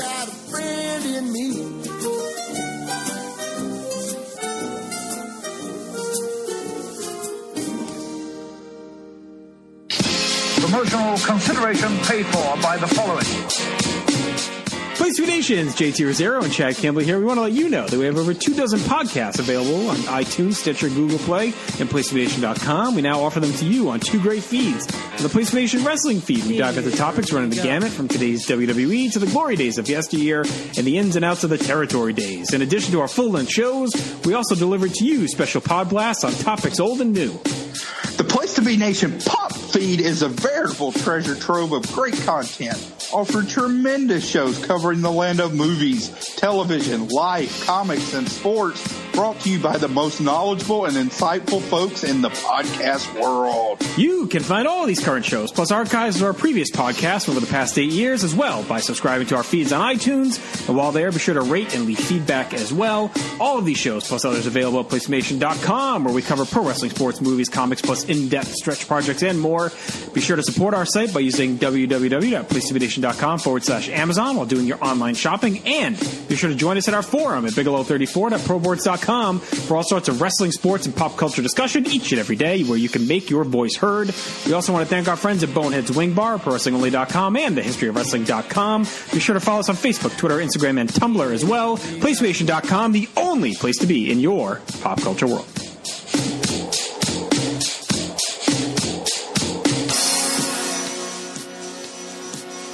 Welcome back, Place to Be Nation. We're here. It's myself, Miranda, I almost forgot my own name, and Andy.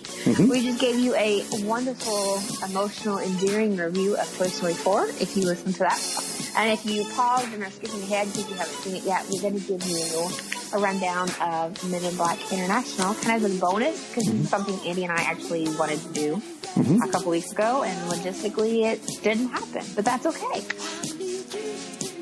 Which, it was one of our summer movies as well. It's still part of our summer movies extravaganza review contest. Yes, most people had it in the lower parts. A couple of people had it as their biggest bomb.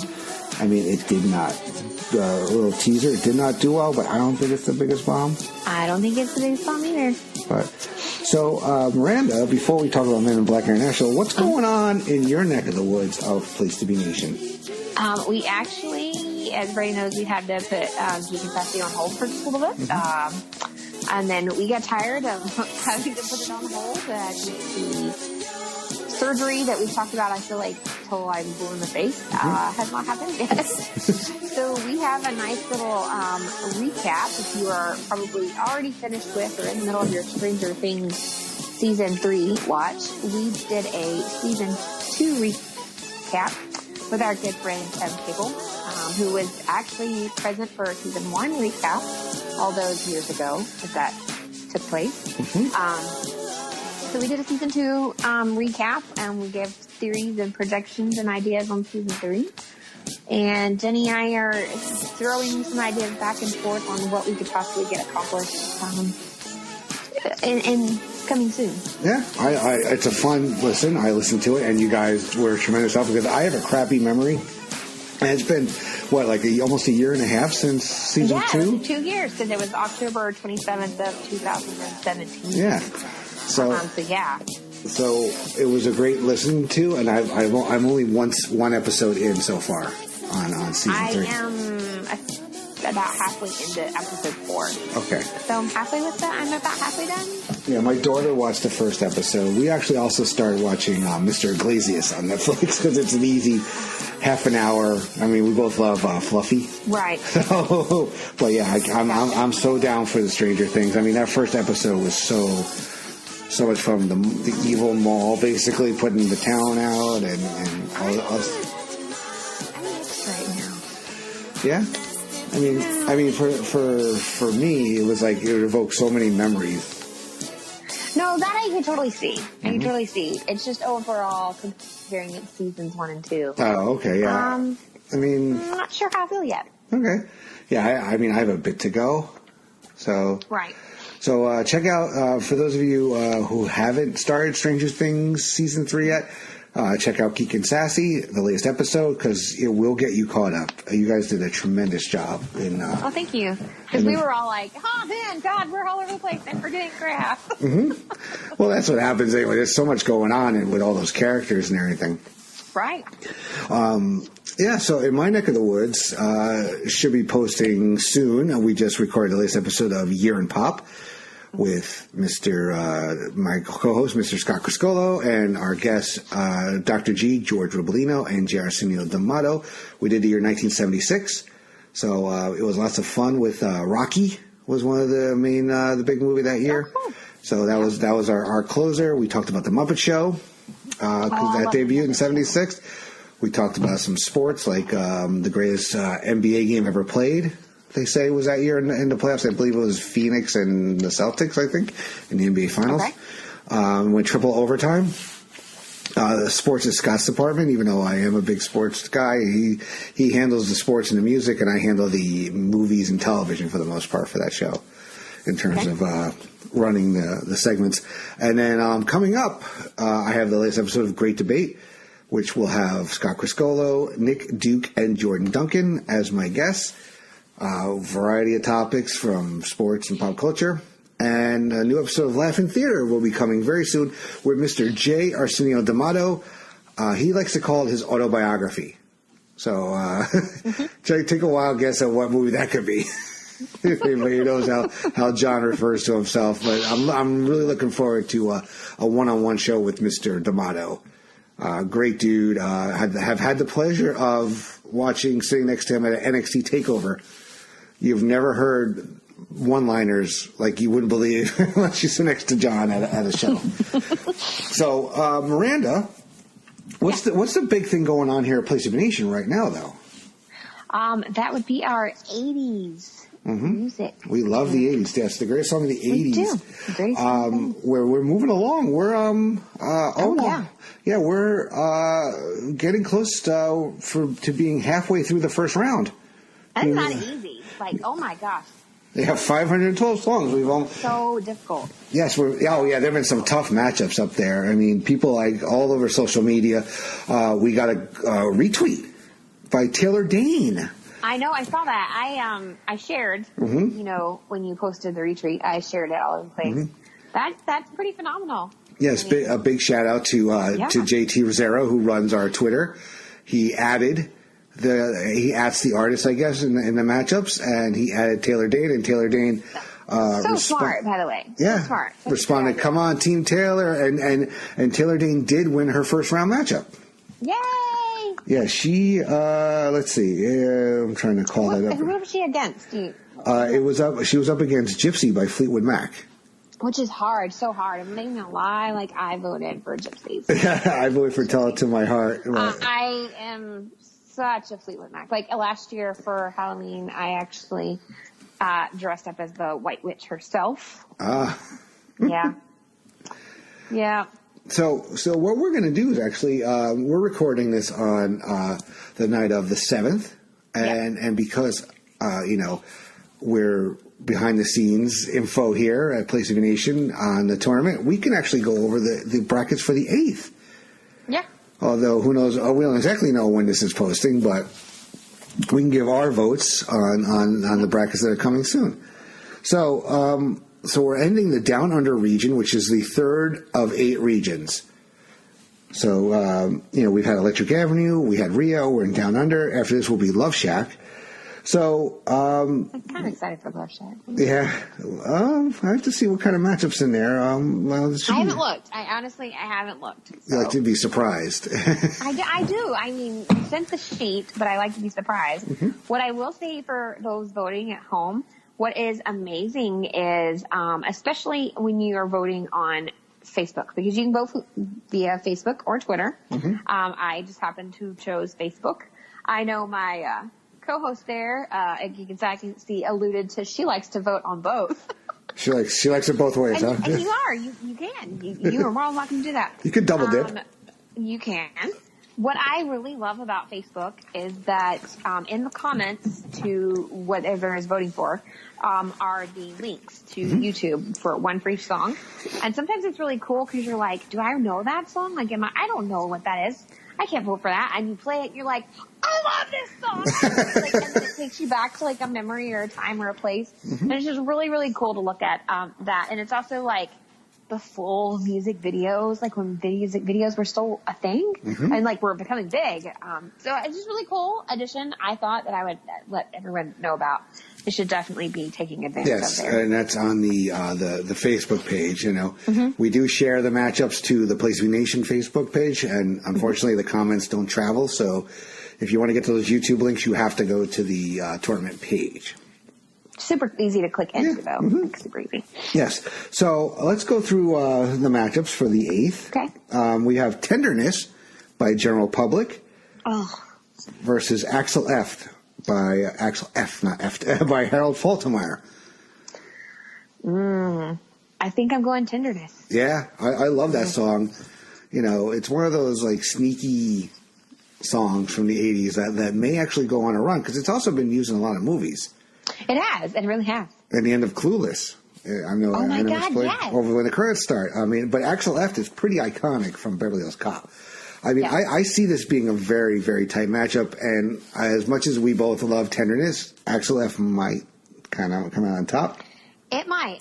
I'm not gonna lie, but because there's been some where I voted, and when I voted, that song was winning, and then at the end of the day, I've gone back and looked, and yeah, there's been sad. Like there have been some knockouts. I mean, you know, Your Love got knocked out. Voices Carry, which my girlfriend Ellen was quite upset about because that is her favorite song of all time. Which one was Ellen sad about? Voices Carry. Oh yeah. Yeah, a lot of the 80s one-hit wonders may not make it through, you know, unfortunately, unless like, you know, You're Coming Eileen's or something like that. A few of those may go, but some of these other songs are, and, you know, and there have been some tough matchups. I mean, these are pretty much randomized matchups, so. Yeah, and honestly, like, I know a lot of work went into this, and so thank you for that, but I would love to actually see a 90s one happen, too. Well, they did do a 90s one. Is that prior to me becoming part of PlayStation Nation? Yes, they did one. Okay. I wasn't part of PlayStation Nation either, but I did participate on the website. I don't remember what song won, but I remember going there, and it was like right when I started, you know, getting interested in writing for the site. I think they were doing it. So many options here or something like that. I know. It's fantastic. Oh yeah, the plan is for 4 tournaments a year. Oh, cool. So, and we're going to alternate. We're going to go, you know, a pop culture. We'll do a music. We'll do, the next one's going to be a television related one. Oh, and nice. And then after that, we're going to do a sports one. So. Okay, I'm here for those. Mm-hmm. You're here. Okay, so our next matchup, Working for the Weekend by Loverboy versus Major Tom by Peter Schilling. God, what are you doing to me? I don't know. I mean, you know, Major Tom is, you know, Earth be, but Working for the Weekend. I mean, that's cowbell. I know. I loved them both as a kid. I remember like having my own little groove. But I think Working for the Weekend stands the test of time. I mean, for me, you know, we have a radio station up here which has changed so much over the years that I used to listen to. I think it was Z100 at the time. It's still Z100, but I think every Friday it would be like the 5 o'clock whistle. And they always, you know, it's 5 o'clock, it's quitting time. Yeah. And then you would hear that. And it didn't, you know, what's funny is it didn't matter. We had stations where I grew up too, and like, it didn't matter what kind of music they played. Like, that's what it was. If it was 5 o'clock, like weekend time, like that song came on. Mm-hmm. All right. And then, or the country, like Finally Friday. Mm-hmm. Like, those were the two that played when it was, yeah. All right. Let's see. The next matchup is We'll Be Together by Sting versus Paradise City by Guns N' Roses. Paradise City, no question. Yeah. We'll Be Together is a great song, but Paradise City, you know, that slow beginning and then just picks up. I mean, that's, you know, all 3 Guns N' Roses. Oh, well, there's more than 3 Guns N' Roses songs, but the 3 from Appetite for Destruction, you know, are going to go far. Mm-hmm. I think, Paradise City is going to win this in a walk. Let's see. Then we got Human Nature by Michael Jackson versus The Reflex by Duran Duran. I think I'm going Duran Duran. Yeah. Yeah. Mm-hmm. I remember that as a kid, loving that song. Crazy Train by Ozzy Osbourne versus You Belong to the City by Glenn Frey. This one is no contest for me. Like, hands down, Ozzy all day. Yep. All aboard!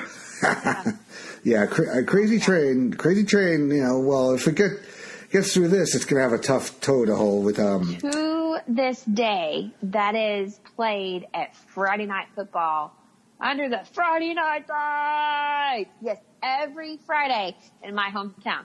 Without question. Mm-hmm. Yes. Then we got our final matchup. We're going to talk about ROCK in the USA by John Mellencamp versus Beat It by Michael Jackson. Beat It. Yeah, Beat It. Down. So just imagine. Round 2 will be Crazy Train versus Beat It. Oh my God. Wow, that's going to be tough. Oh man, that's tough. You know, and that's the thing. These, I could just see it. It gets really. I mean, we could open your bills. We could see Paradise City versus The Reflex. Paradise City. And then Tenderness or Axel F versus Working for the Weekend by Loverboy. I think that's when you go working for the weekend. Yeah. So, I mean, if we want to, sneak peek to the Love Shack region, I mean, we got like stuff like Final Countdown coming versus Blue Monday. Oh my God. Who Can It Be Now versus, Too Much Time on My Hands. Who can it be now? That's going to be, that could be a solid second round matchup. Final Countdown versus Who Can It Be Now. Oh my God, Belinda Carlisle's Mad About You? Mm-hmm. Oh, jeez. Yeah, man. Lots of great songs coming up. Looks Like Kill by Motley Crue. You got some good, Mountain Music by Alabama. Oh my God, will you guys do it to me? So many choices. I know. So get those votes in. It's going to be going for a while.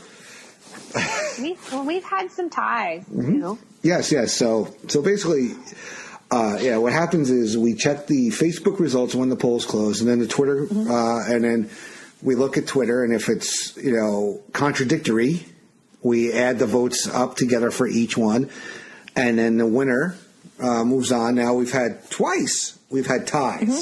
And what that happens, then we have a PTBN 80 song tournament committee. And we vote amongst ourselves. So we've had to, that's what got It's Tricky into the second round. Yes. And then that was going to break my heart if I didn't make it. And then there was something else. Do you remember what the other one was that went to the overtime? I remember. It was Give Me All Your Lovin' by ZZ Top. Yeah. Because it was the only time in the first round that two songs by the same artist matched up against themselves. Mm-hmm. So it was Legs versus Give Me All Your Lovin'. Was it Greg that was like, it's the same song, man? All right, so check out the 80s Song Tournament. Check out Geek and Sassy. Check out all my shows. Great debate. So, Miranda, let's talk a little Men in Black. So you were on Laugh-In Theater with me. And we did do the original Men in Black to kind of get everybody prepared for this reboot and into the franchise. Now, we're not going to dance around. We're going to go full spoiler from the get-go because, we're going to do a quickie review. And then, so what did you think? I mean, when you first saw that it was going to be Chris Hemsworth and Tessa Thompson, did you, were you like, oh, we've seen a lot of them already? We've seen, how are you when you see actors that, appear together in different movies? I mean, now comedy, it's different. When you see like, the Burt Reynolds, Dom DeLuise, that's different. Right. You expect them to be together. But when you associate these two actors with the roles they've been playing with Thor and Valkyrie, what were you like when you saw this in terms of like their chemistry? Well, honestly, when I see any actors that are going to work again together in something that's not like, back in the 90s, the 80s and 90s of comedy where everybody, you always work together basically. Or like, with Billy, when they did like, I almost said Billy Madison, but like Adam Sandler movies. When you did Adam Sandler movies, it was always the same people over and over again on purpose. So I didn't mind that. So I think when you look at those people though, sorry, I was being asked a question via hand signals. When you see people like that, I think it's more of like, how do they work together? And I felt they banter well. Mm-hmm. So I was excited to see what they could bring to the table in a different capacity. For her to possibly be a little less uptight, because at Valkyrie, I mean, there's a reason why she's uptight. She's a Valkyrie. Yeah. Thor to be a little less like, I don't know, Thory. I don't know. But like, I was excited to see it because they do banter well. They seem to work well. And when you say on-screen chemistry, I don't necessarily mean like, oh, they have a love connection, but like how they flow well together. Yeah. So I thought that lent them to a possible, potential successful run because they've worked together before. They know they can work together. They seem to be friends off screen from what I've read. So I thought it lent to a very possible great sequel, especially for people like me that have the Men in Black franchise is one of my favorite all-time franchise / fandoms of anything. Mm-hmm. Yeah, I mean, I was hopeful. I mean, you know, when you see them in a little different, you got to get used to like Tessa Thompson has had quite the range in everything she's done so far. I mean, between, you know, Valkyrie and then Westworld, and I didn't see it, but I understand that she's Creed's wife in Creed 2. So I didn't watch it either, but probably correct. Mm-hmm. So I thought she was fun. I mean, I was excited more about the supporting cast. Yeah. With Liam Neeson, who plays Agent High T, and then you have Emma Thompson as Agent O. And even though I didn't know his name at the time, Rafe Spall as Agent C. Mm-hmm. Now, I thought he was going to be the bad guy, you know, but they did a little. I think we all did. I'm going to be honest, because he was the main bad guy in Jurassic World: Fallen Kingdom, if you remember the actor. But yeah, they led you on. But I mean, it started becoming very apparent that who the real bad guy was in the movie. I mean, you kind of saw that coming from a mile away at one point. It took me a minute because I'm like you. You know, they kind of like alluded that it was someone else. You knew it was someone, and you knew it was going to be someone obvious. Mm-hmm. But I think who we all thought it was way too obvious, basically. Yeah. Yeah, they kind of like shoved it in your face to the point where it was like, you know, no. You know, they kept talking about this great, you know, battle at the Eiffel Tower and this great, you know, defeat, but they never really go into it. Like, what exactly happened? They started the movie off with it, but it was kind of confusing at the same time, too, because it wasn't really explained. Yeah, that was part of the movie's problem, too. It was, like, a little all over the place at times. I mean, yeah. I mean, and they telegraph stuff a lot. You know, when you saw that little alien in the beginning, when, you know, was it Molly? Is that her name? Or yeah. And you knew something was going to come of that. They weren't going to not take that further. Yeah, that's that old screenwriting adage that you can't, you know, if you show a gun in Act 1, you got to fire in Act 3. Right. Kind of thing. So you knew that was going to come back at some point. As soon as they saw that big creature at that boat on that island right there, I'm like, oh yeah, that's that little thing. The minute he saw him, my husband leaned over and he was like, "That's going to be the little monster." Mm-hmm. And I saw that kind of coming too with that one. That was one I saw without question. There were a few things that I missed out on that my husband pointed out, and I was like, "Dang it, yes! How did I miss that?" Like small things that like your brain just like glosses over it because you're familiar with it already. Like there's a scene when he's fighting that said monster that he picks up a hammer the same way he picks up Thor's hammer. Oh yeah. And my husband was like, "Oh yeah, like the way he picked up the hammer." And I'm like, "Okay, so he picked up a hammer." And he's like, "You're just so used to seeing him do that, you didn't even realize it, did you?" And I was like, duh. Yeah, they did something like that in the first X-Men movie. I don't know if you remember the first X-Men movie when Toad, played by Ray Park, picks up like a staff kind of thing. Mm-hmm. He's like, "Don't you people die?" And he flips it around, and he does it the same way that he did as Darth Maul in Phantom Menace.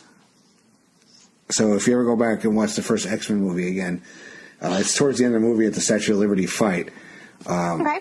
You know, you'll see that. So yeah, I've seen that, something like that before. I didn't catch that either, by the way, the whole hammer thing. Yeah. So props to Jerry. They're in the little shack there, and he's fighting her little friend. I can't think of that alien's name right now. Yeah, I can't remember. But he's fighting Molly's alien from the very beginning. Vungus. Was it Vungus? No, that's one of the No, Vungus is one of the the bad guys that when they go down through like the shops. Oh, that's right. Vungus is all part of that. I'm sure it'll come to me in a minute, or I'll find it on IMDb. Mm-hmm. But the little alien that turns into the big boss alien that is Molly's basically friend. She helps keep him safe, and she doesn't get zapped when she's a kid. Her parents get nebulized, and she does not. And so she grows up her whole life basically on the whole first part of the movie where she's like, she basically looks crazy because she's been selected by like the FBI, the CIA, everybody you can think of. Like, this girl is smart and she is resilient, and she basically makes it into like the FBI, the CIA, who else did they have her sitting and talking to? Like pretty much any agency like that where it's all acronyms for our government, right? CIA, and she's like, no, I want to be the other. And she's like winking and like she's making a fool out of herself basically, but she doesn't realize that. And she's like, no, it takes care of the people from up there. And they're looking at her like, oh, she is cuckoo. Like, jacket, bedroom. But it's because she knows that MIB is real. She doesn't know what it's called. So, I mean, I applaud her hustle. I've been saying that a lot here lately. I applaud their hustle.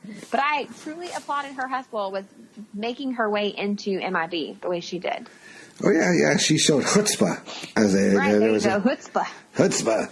But, yeah, what did you think now for you? Did Pawnee steal the movie for you? Pawnee made the movie. Yes. Pawnee was great. Pawnee made this from, like, being like a D to maybe a C. In my terms? Well, I honestly, I give it a B for giving it alphabetic ratings there.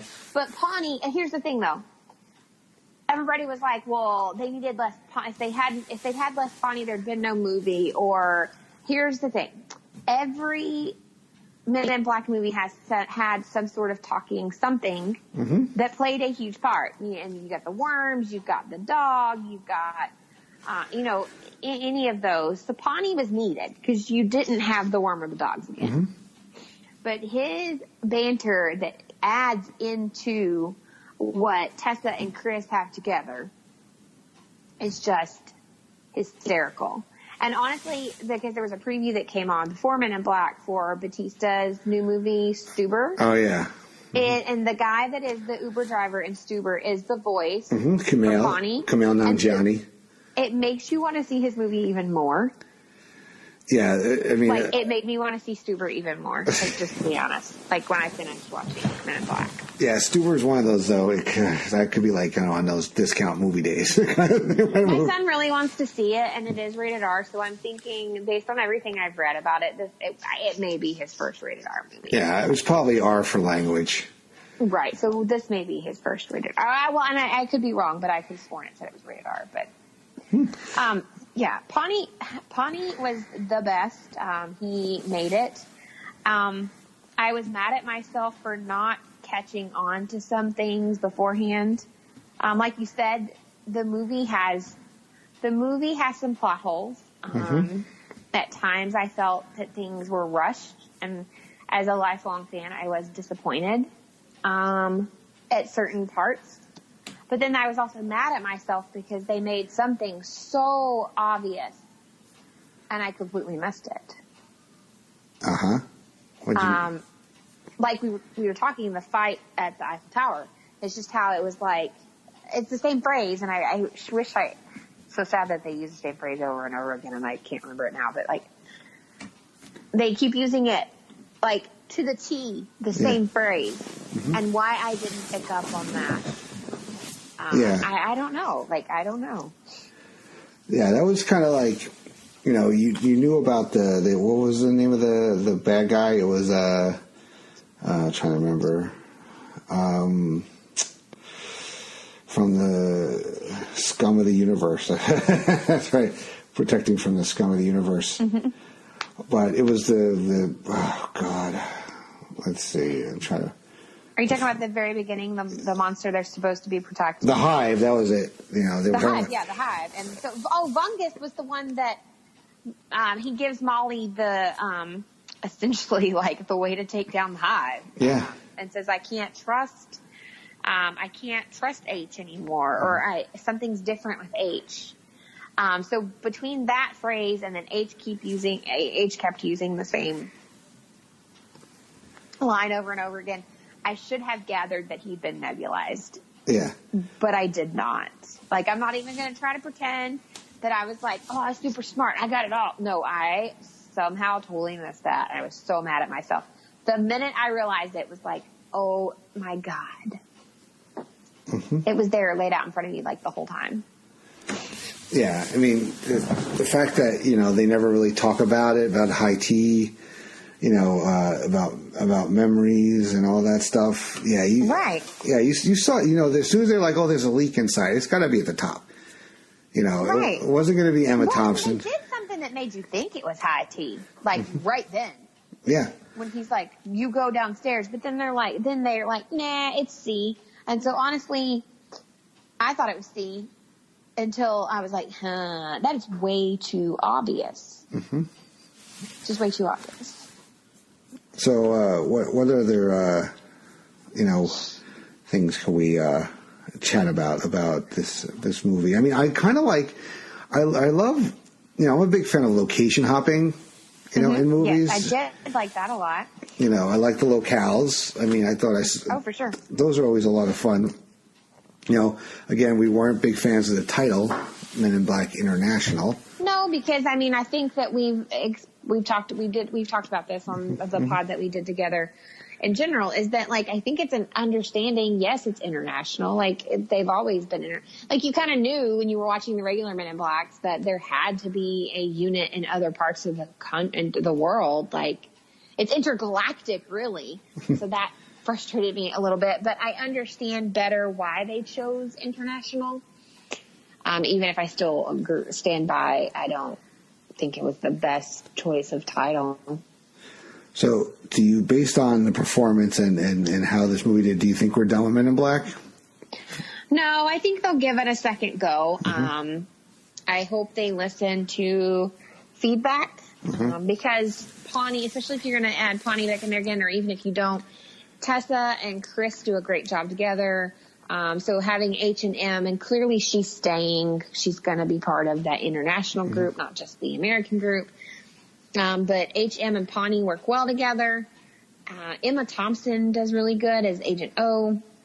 Obviously, T is gone. A huge part of my problem with that is he was supposed to be such a father to H. And that just really isn't. It's like, oh, this is like, that's the plot hole part. That's the left behind part that, I'm not trying to not spoil it. The problem is I don't really have a way to explain it because it's like we're full of spoilers. I know. So I'm not trying to not.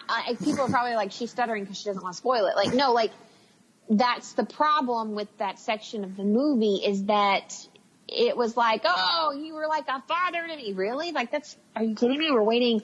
Like he kind of alludes to it here and there, but it wasn't enough of a sentimental grasp. Like when you got in Men in Black 3, when it turned everything all the way around full circle and you realized everything as a whole. Like it didn't do that. It didn't grab you in the way that somebody was supposed to be your father would affect you. So that kind of, that writing or that plot holes left or that can be refixed. Luca was the little guy. I could see Luca coming back into play. So there's potential for that there as well. Well, and Riza, Rebecca Ferguson. Oh yeah, from fiance, girlfriend, whatever that he left. By the way, she is a beautiful woman. I mean, not that she wasn't pretty as that alien, but like they really downplayed how pretty Rebecca Ferguson is. Yeah. She was great in the last Mission Impossible. She's been in the last couple of Mission Impossibles, actually.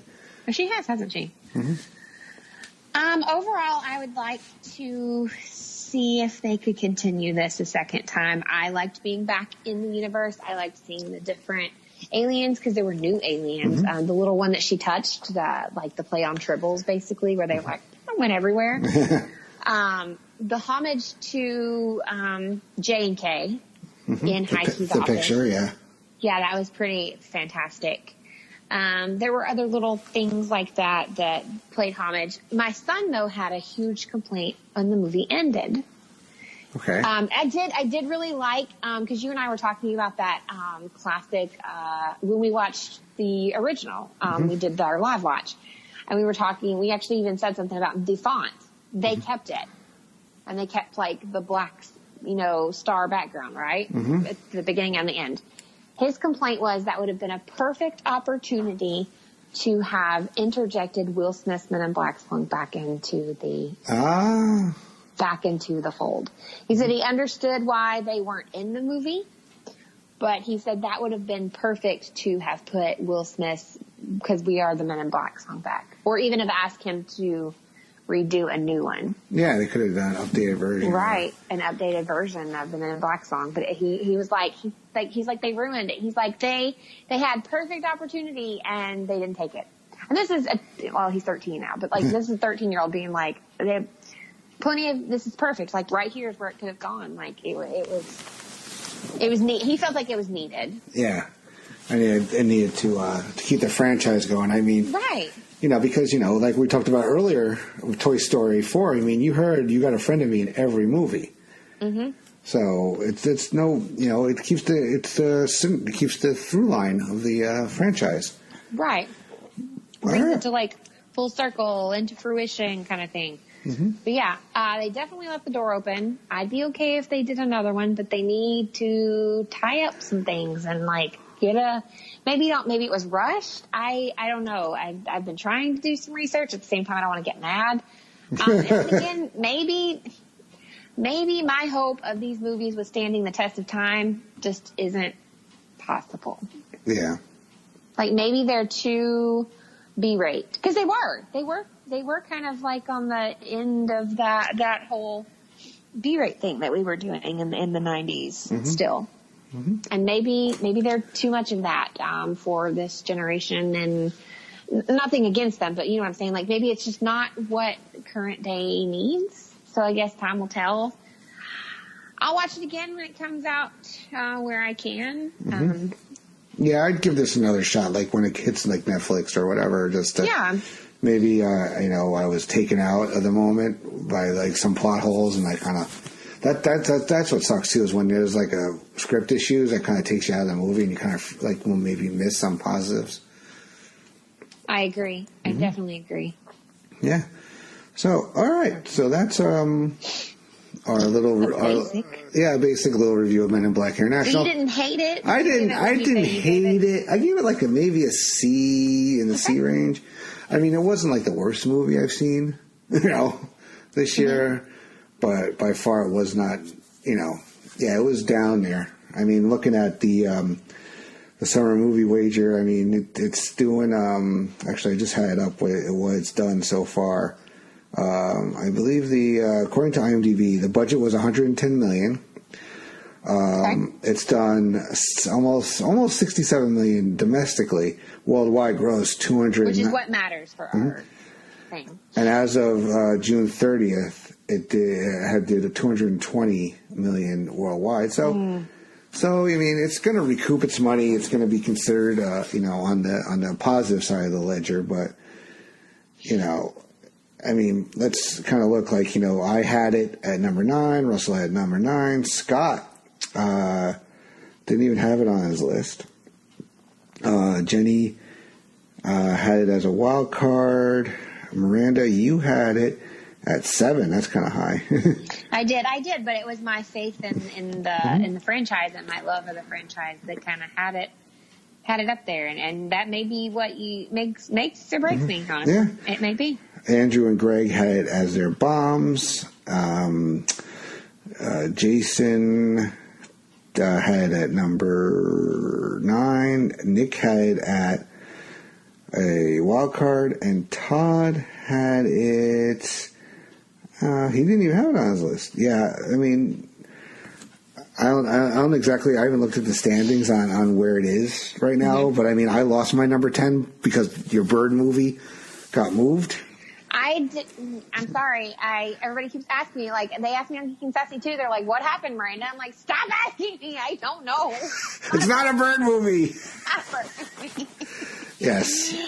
But it comes out in April. Hate me so much when I make them watch it. I look forward to it. I'm going to go see it anyway. So I am, because, like I said, that's a book series that I've always really loved and enjoyed. And trying to explain it, it does sound like way far fetched. I sound like Agent M being like, from up there. Like, when I'm explaining it, I know that's what I sound like. It's okay. I get it. But yeah. Yeah, I think everybody should see Men in Black. Maybe you wait till it comes out on TV. Again, I know I said this for Toy Story, but a lot of Easter eggs again. Nebulizers, noisy crickets, mention of the red button. Mm-hmm. Yeah, like the noisy you cricket. do see Frank the pug briefly. You do see the worms briefly, but yeah, they had to show them. I mean, I would love if they invented that cool ass train to get you from New York to London in minutes. Jesus, right? I even actually commented and said that would make a great addition, like over in the corner where the Men in Black ride is at Universal, if you like added some sort of like roller coaster version of that over there. Don't get rid of the current ride because that ride is like amazing. You and I've had this discussion before. But like if they added over in that corner somewhere, maybe that addition to kind of like update the whole Men in Black franchise, that would be cool. It'd be a cool roller coaster, like a bullet train coaster. Yeah, that sounds like fun. Yeah. Hit me up, Universal. Awesome. Ideas. Yes. Miranda got ideas. It's momsandnerd.com. Awesome. Well, as always, I thank you, Miranda, for joining me on a Pop Goes the Movies. This is all of our shows. There's not one host. John and Scott did an awesome job with Rocket Man. They have, hopefully they're going to be able to do Yesterday as an upcoming episode. Plus, hopefully we should have a Spider-Man Far From Home episode coming soon. Yep. I'm looking forward to doing The Lion King probably when that comes out. Lion King if I can. Mm-hmm. Yeah. Well, let's try to get as many of these damn things in before Miranda's on the sideline for a little while. We know you're not. I think there's a group of Place to Be Nation that is like waiting for me. It's okay. Yeah, and then we got Hobbs and Shaw coming. We know Jenny won't do that one. No, she won't. Miranda might. And we got Crawl. That's up Jenny's alley. That is definitely up Jenny's alley. All right, I know Scott might go see that one. Then we got other stuff like The Kitchen. I don't know if I'm going to do 47 meters down uncaged. I saw the first 47 meters. Yeah. I remember only kind of caring about the first 47 meters. I did watch it. So yeah, there's some in there that I really would like to see. And I've challenged our group, and I challenge you again because I know we all listen to each other and support each other. Like, please, I have your respective names written down next to pods you'd like to record to finish out these summer wager movies, and before we announce the winner and see who does or does not have to watch the It's Not a Bird movie. Mm-hmm. Yes, that's tentatively scheduled for 2 weeks after Labor Day for the record. We are almost there. Like, sadly. No, it's sad. We're 60 days today. We're 60 days away from the start of the NFL season. As much as I love football, you live in the South. You don't know what cold weather is. I hate the cold weather. But I didn't grow here. Like, I'm not from, yes, I'm from the South originally, but, I'm from the part of the South where we actually have seasons. Mm-hmm. Where I live now, no, it's just the devil's armpit.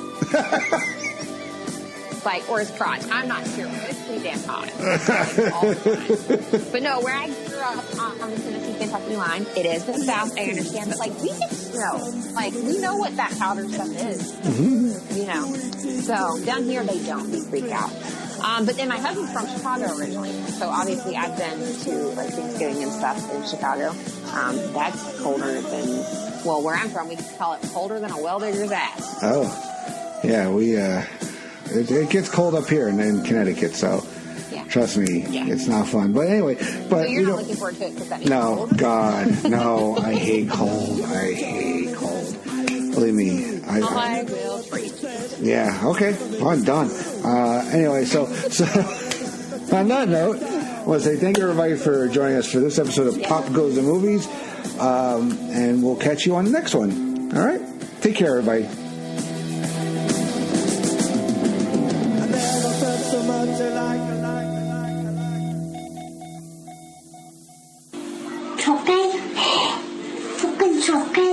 Oh God.